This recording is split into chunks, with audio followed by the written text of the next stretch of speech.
Hello, welcome to Soulprint Intuitive Tarot. It is Saturday, October 5th. I'm just going to move out of the way. So there are our three little kittens having a little snack. So Jerry is kind of the big gray lump. The white one, the one that is mostly white, is Atticus. He's about 4 months. And the ones walking around looking for other people's treats is Ellie, who is about a year and a half. All of them ultimately are rescues. So kind of cool. All right, to get on with real life.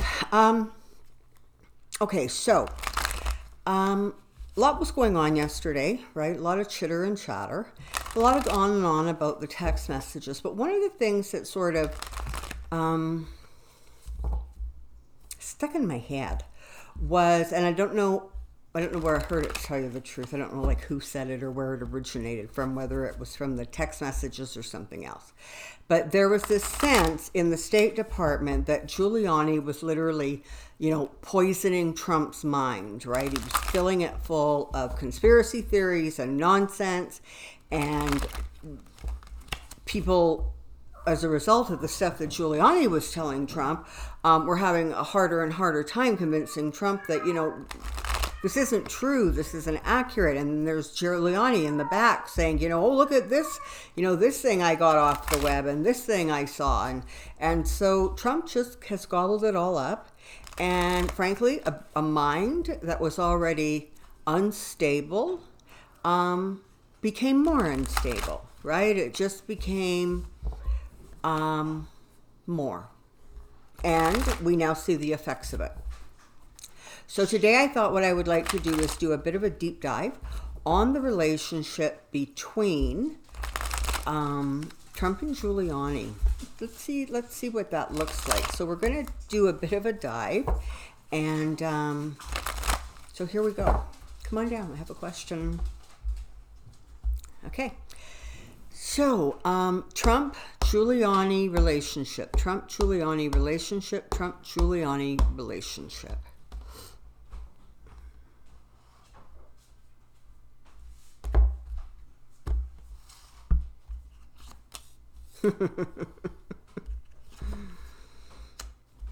Sometimes you can't plan this stuff if you try. Okay, so the Lover's Heart clearly represents the relationship between Trump and Giuliani. They see themselves,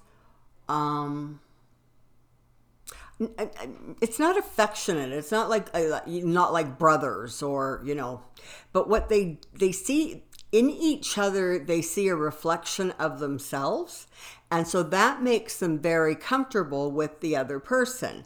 And they kind of both speak that New York ease that allows them to communicate almost in a interesting shorthand. And so there is just like a bonding that has gone on there. Now, make no mistake, Trump has loyalty to no one, so he would throw him under the bus in a New York minute if it served his purposes.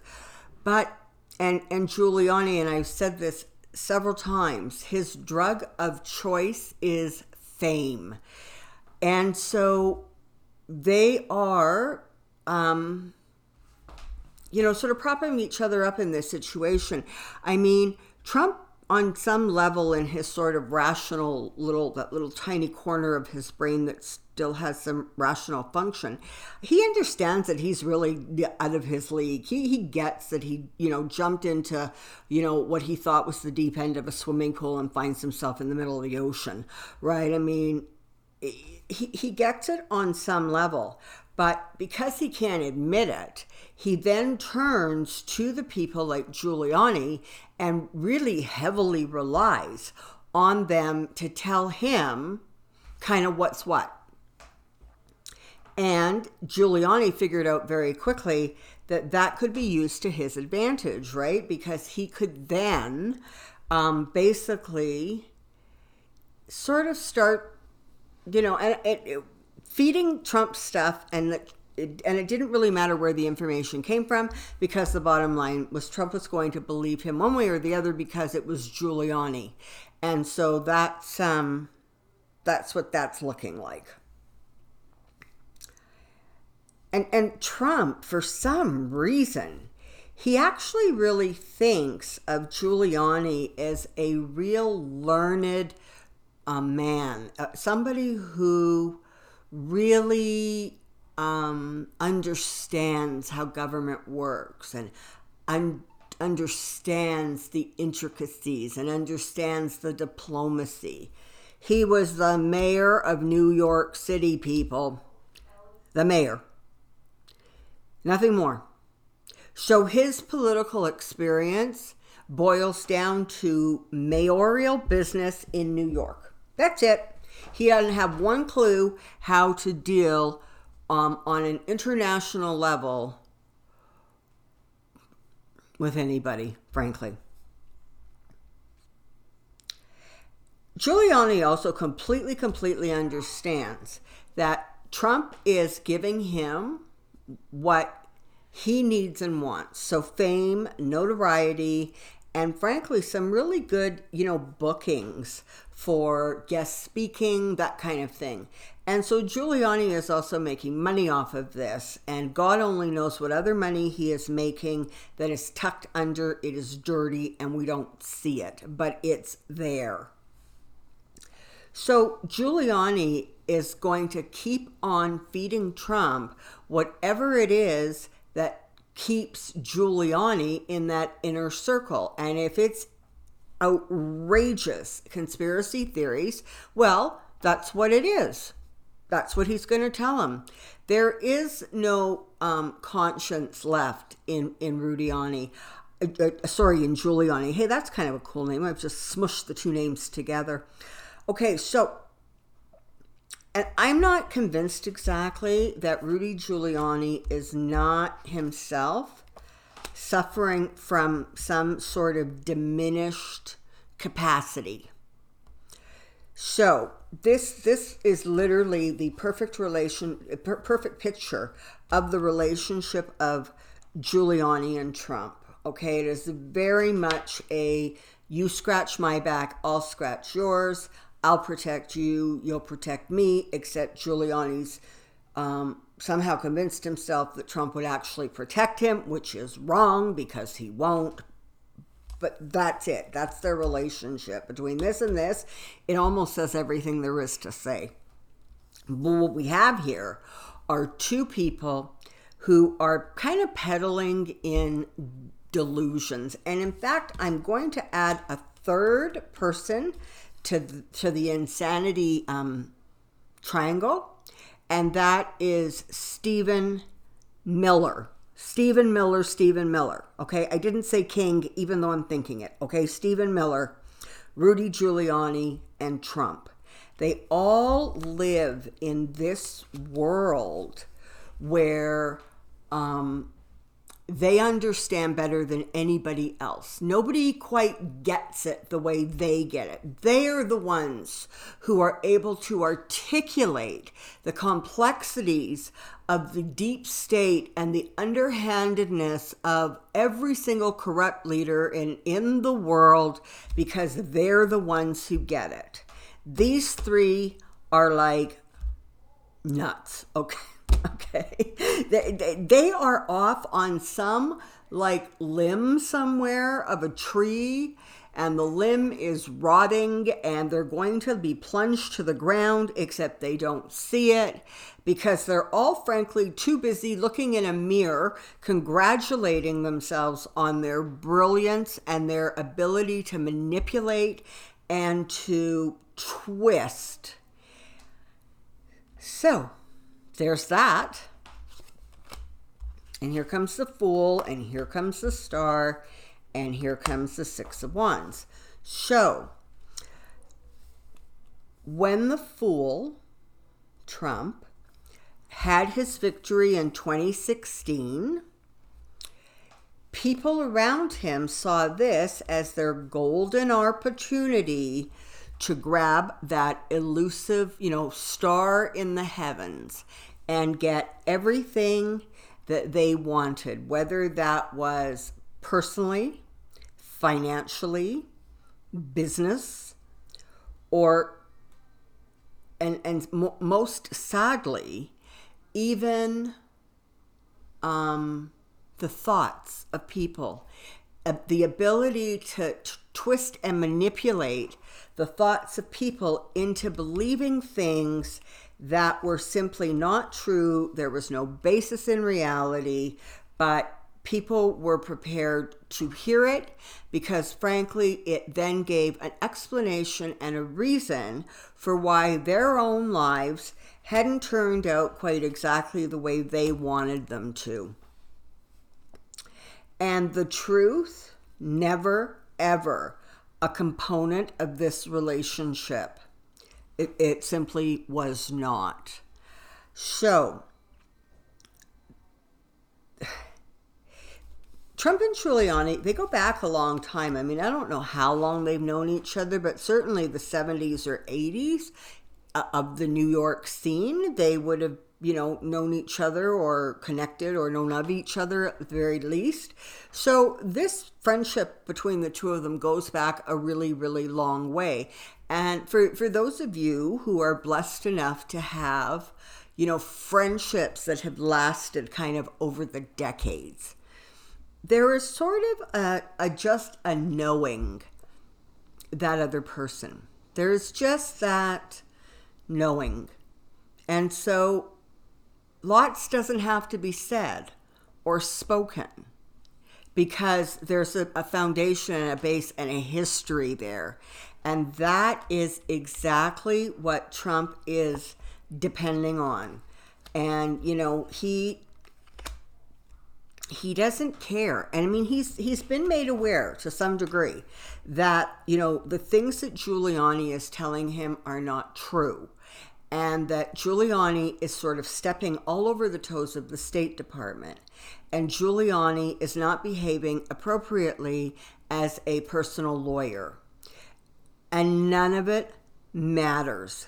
He will not hear the truth. He doesn't want to. He wants to believe what he wants to believe. His emotions, his thoughts, his feelings, this is Trump, are more important than anything else. And they're certainly more important than the truth, okay? The truth is really, really far down on his priority list. It is what makes me feel good, what makes me feel magnificent, what makes me feel gifted, who is going to treat me like I am like God's gift. That is what Trump is looking for. And so what you have here, again, you've got that, the triad, right? You've got Trump and Giuliani and Stephen Miller, who have come together to so twist truth and reality that there is almost, honestly, in Trump's head, I don't believe that there is coming back. He's not going to be able to come back from these insane delusions that have been fed to, like spoon fed to him. But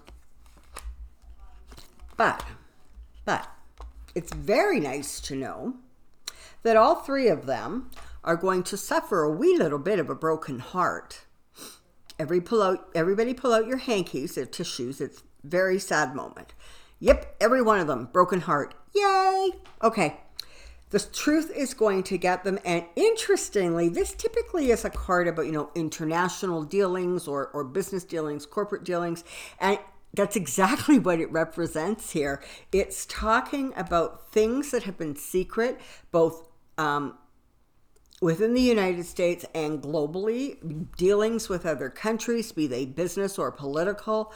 A lot of these countries are going to start pushing back and stepping back as if to say, we are not going to be dragged in to this cesspool that you have created, Trump. We are not going to play ball with you. So, don't be surprised if a couple more countries come out and say, yeah, we were asked to do this and this. We feel it is not our business to interfere in, the United States' domestic policies. Okay, that's gonna, fill in the blank. But the statement is going to be the same from every country. So that's so sad. You cannot plan this stuff, people. You cannot plan this stuff. All right. Okay. So again, we have you know, the Queen of Pentacles here. And again, these queens that keep showing up, if they're not attached to a specific person, I very, very much attach them to the female energy and the energy of women who have so had it with this guy. You know, they recognize just on a material level, on an instinctual level, that this guy is destroying the fabric of the United States. And he has lost support everywhere. It's almost like if you are a female, you are really not likely to support him. There may be one or two here and there, and God bless those evangelicals, because they sure like are right on the job there. But this just represents female energy to me, okay? And so what we have is the relationship between Giuliani and Trump. They are trapped with each other. They don't look at the truth, and they are literally closing the rope around themselves. They are like literally, you know, like I see them standing back to back and like a big thick rope going like around and around and around their waist. So they're getting so tied together. And they have been for a while, certainly emotionally and kind of with the false narrative and false information that's been going on. But it's becoming more public now. There's more awareness. And that relationship, that sort of tightness is going to start really coming to the forefront. So keep your eyes open for that. And of course, this is what happens ultimately to the relationship. It is going to end. It is not going to end well. And they're both not going to be able to recover from it. The emotional responses, not only of the American people, okay, like except for the 25% of them who drink the Trump Kool-Aid every morning. People's reactions are going to become more angry and more outraged. And slowly but surely that is going to be, I think, part of what allows the whole truth to come out and send it forward so that more and more people hear about it, more and more people get the news that this situation, the things that were going on, need to be stopped. It's getting, you know, really like crazy and out of control. Okay, so I have one more question. Okay, so this is basically showing that they're going to continue to defend themselves. They're going to use every dirty trick in the book they can, and they believe it is going to bring them, you know, prosperity and abundance. It's going to work for they literally believe this is going to work for them. Uh-oh, here comes judgment. I guess not so much. Not so much. All right, really, really fast. I have been getting some comments or hearing some things where, you know, I mean, Trump started this whole thing. He retweeted something from some reverend or somebody. And it was about, you know, if Trump's removed from office, it's going to incite a civil war. Well, no, it won't, you dying fool. But a lot of people have been commenting or questioning whether, as this sort of insanity increases, whether we actually are going to have some sort of, you know, violence, pushback, demonstrations in the streets, that kind of thing. So I just want to take a look overall very quickly at, you know, kind of the security or the safety of the United States, both from, you know, domestic issues and you know, broadly, and from Trump and his ability to access the nuclear codes. Okay, so I just want to do a quick on the safety of the United States, safety of the United States, safety of the United States.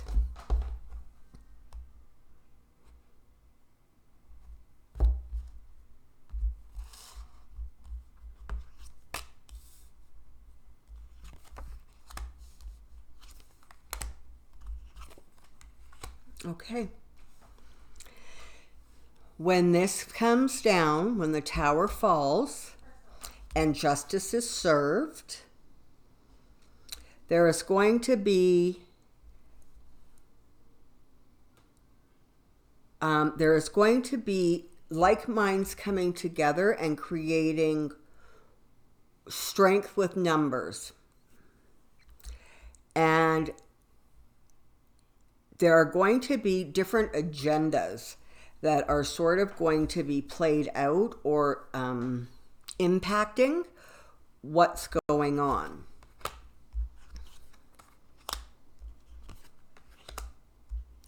The transition of Trump is going to be swift. I know it feels like it has been like a walk in the mud, but as this the thief exposed by truth quickly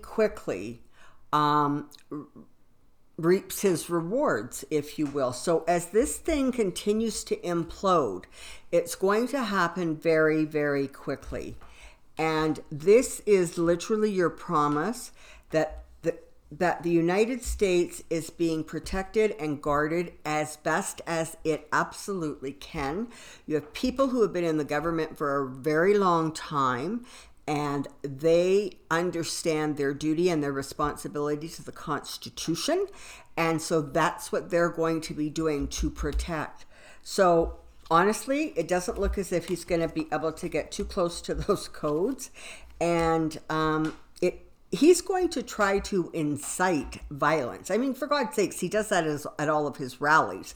But it's not gonna catch hold with enough people, because as this continues to unfold, more and more people are just like going to be completely ready to wash their hands of him. And he does not have the numbers that he thinks he does.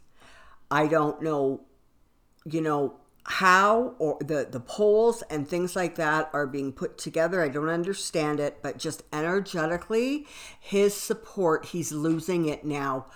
Every day, more and more people are dropping away and saying, this is too crazy.